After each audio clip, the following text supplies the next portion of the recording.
Joint friend আজকে class নবম শ্রেণীর ইতিহাস চর্চা আলোচনা করব। যে আগের দিনের ভিডিও হয়েছিল, যা ক্লাসটা করেছিলাম সামাজিক ক্ষমতা ও সম্পদ বন্টনের অসাম্যের বিরুদ্ধে জনমত সংগঠন। তারপরে ঠিক নেক্সট টপিক চলে আসে যে অভিজাতদের তরফে রাজার বিরোধিতা।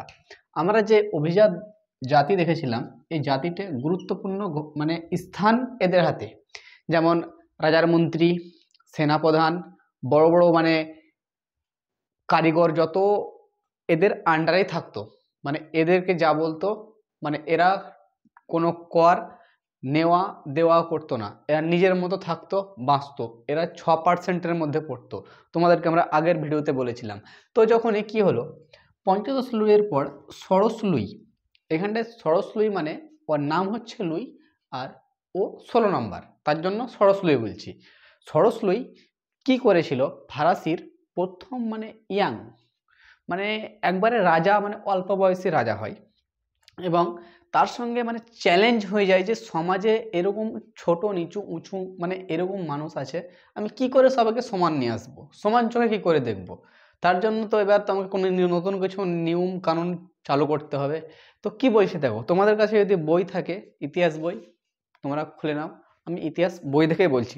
যেমন রাজা ষোড়শ লুই কি ছিল, যে সব সময় থেকে ক্ষমতা মানে দেখছে যে মানুষের হাতে কোনো ক্ষমতা নেই, মানে ক্ষমতাহীন, আর এইদিকে ক্ষমতা নিয়ে বসে আছে হচ্ছে অভিজাত শ্রেণীরা। এই অভিজাত শ্রেণীরা ক্ষমতা নিয়ে বসে আছে, এদের হাতে মন্ত্রী, এদের হাতে সেনা প্রধান, এদের হাতে সেনা, সমস্ত এদের হাতে আছে।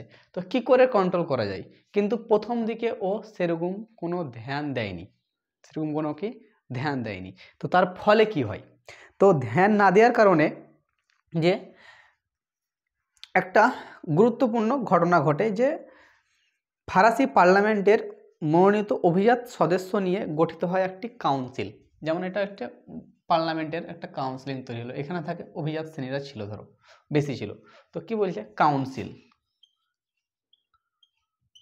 কাউন্সিলিং অফ নোটাবেল, নোটাবেল, এটা গুরুত্বপূর্ণ একটি পার্লামেন্টের একটি ঘটনা ঘটে। এই ঘটনাতে বিশেষ করে ধ্যান রাখা হয় যে রাজা যে সমাজে উঁচু নিচু কাজকর্ম যেগুলো মানে অপচরণ হচ্ছে, সেগুলোকে কম করার, মানে তার জন্য কি পরিবর্তন করতে হবে। যেমন ধরো আজকের সরকার সমাজের উঁচু নিচু ইনকাম আয় ব্যয়, মানে এক শ্রেণীর কাছে টাকা পয়সা চলে গেছে, এক শ্রেণী গরিব হয়ে থাকছে, সমাজকে কি করতে হবে, কি পরিবর্তন করতে হবে, দুটি মানে পরিবর্তন করতে হবে। একটি হচ্ছে অর্থনৈতিক পরিবর্তন, একটি হচ্ছে প্রশাসনিক পরিবর্তন। অর্থনীতিকে দেখতে হবে যে টাকা পয়সা ইনকামের ক্ষেত্রে যাচ্ছে কোন দিকে, আর প্রশাসনিক ভাগ থেকে দেখতে হবে যে এদিকে কোন দিকে কে টাকা বেশি মারছে বা কার জমি জায়গা বেশি হচ্ছে, তুমি খোঁজ খবর নাও। তো দেখছে যে অর্থনৈতিক দিক, এখানে অভিজাত লিখছি আমি, অভিজাত। তো দেখছি অর্থনৈতিক দিক থেকে,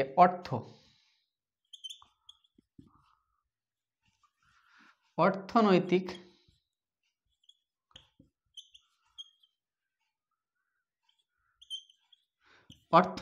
দিক থেকে আর প্রশাসনিক দিক থেকে,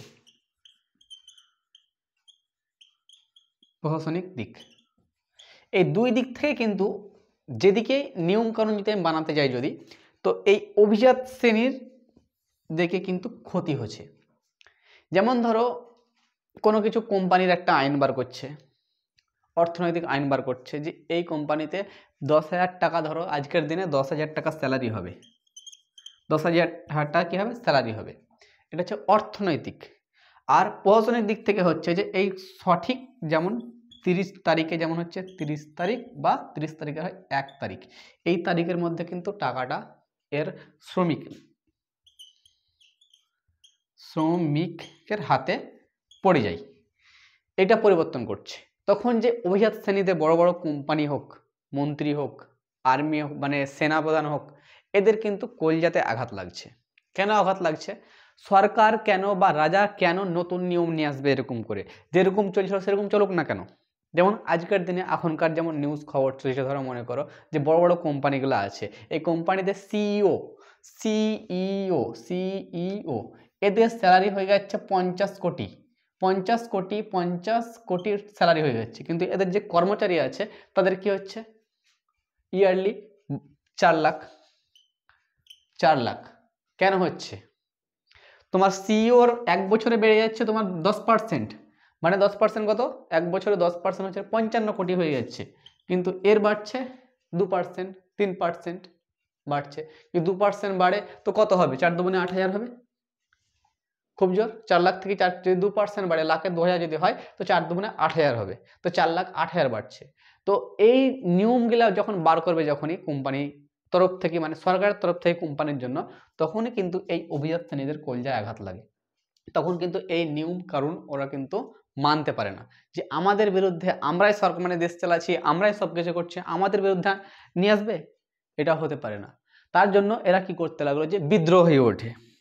কি ওঠে? বিদ্রোহী, মানে অভিজাতদের স্বার্থে। কি বলছে এখানটায় তোমাদের দেখো, বইয়ে দেখো, এরূপ প্রশাসনিক সংস্কারে হাত দিলে অভিজাতদের স্বার্থে আঘাত লাগে। মানে এদের স্বার্থে, আমি আগেই বললাম, এদের স্বার্থে আঘাত লাগে।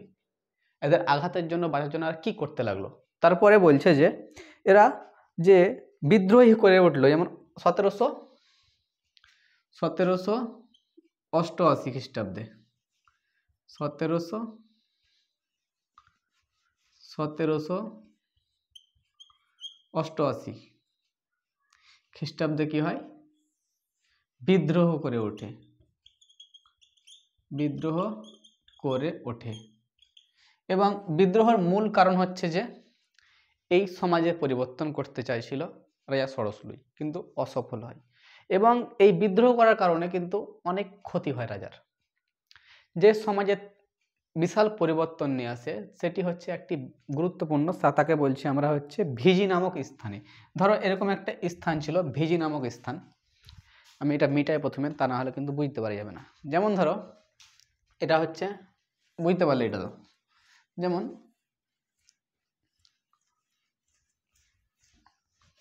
যেমন ধরো এটা একটা স্থান, এটা একটা ধরো ফরাসি, এখানে ভিজি নামক একটা স্থান হলো। ধরো এই স্থানে কিন্তু একটা মিটিং হয়। এই মিটিংয়ে বলা হয়েছে যে 1700 কত বললাম, 1788 খ্রিস্টাব্দে, 1788 খ্রিস্টাব্দে মিটিং হয়। এই মিটিংয়ের গুরুত্বপূর্ণ কাজ হচ্ছে যে অভিজাত শ্রেণী, প্রথমত সব থেকে বড় যারা শ্রেণী ছিল যাজক শ্রেণী, এরা যে 1% থাকতো, 1%, তারপরে দ্বিতীয় 6% হচ্ছে যে অভিজাত শ্রেণী, আর তৃতীয় শ্রেণীকেও কিন্তু তারা টেনে নিয়েছে, অভিজাত যাজক বর্জিয়া শ্রেণী। এবার মেন সমস্যা হচ্ছে যে অভিজাত শ্রেণী, কিন্তু অভিজাত শ্রেণীরা যদি একাই এ কাজ করতে চায়, কিন্তু কোনোদিনই কোনো আন্দোলনে সফল হবে না। ওরা তো বিদ্রোহ তো করলে, ওরা তো বিদ্রোহের জন্য যোগ দিল হচ্ছে যাজক, অভিজাত আর বুর্জিয়াকে ডেকে নিল। এই যাজক তো আগে চলে আসবে, নেতৃত্ব রাজাকে পাল্টার জন্য, ক্ষমতা ওদের কাছে আসবে, ওরা নিজের নিয়ম কানুন নিজের হাতে বানাবে। তার জন্য 1% ধরো এরা, আর এরা যদি 6%, কত হলো, টোটাল 7%, এরা কোনো বিদ্রোহ করতে পারবে তোমার মনে হচ্ছে? পারবে না। এর জন্য তৃতীয় শ্রেণী মানুষকে ভড়কানো হলো, যে তোমাদের জন্য আমরা এই কাজ করছি, তোমরা চাষ করছো, কারিগরি কোনো কিছু তৈরি করছো, তোমরা দাম পাও না, কিসের জন্য পাও না? রাজাকে ট্যাক্স কেনে দেবে তুমি, রাজার ট্যাক্স রাজা কেনে, তোমার এরকমভাবে বসে বসে শুয়ে এরকম তোমার টাকায় জামা কাপড় পরবে, তোমার টাকায় ঘুরে বেড়াবে, তোমার টাকায় রানীকে নিয়ে যত্ন করবে, তোমার টাকায় কেন? এরকমভাবে ভড়কানো হলো। ভড়কানোর পর তৃতীয় শ্রেণীরা কিন্তু কত, 93%, 93%, 93%, এরা কিন্তু একটা বিদ্রোহ করে উঠলো ভি নামক স্থানে। এবং বিদ্রোহটা কিন্তু দমন হলো।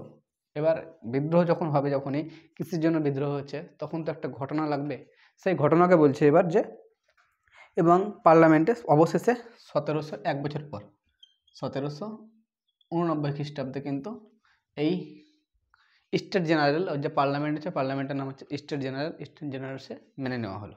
এবং মানার পর গুরুত্বপূর্ণ যে কাজগুলো হলো, তারপরে যেগুলো এক এক করে এবার ওকে পরিবর্তন করে বললো।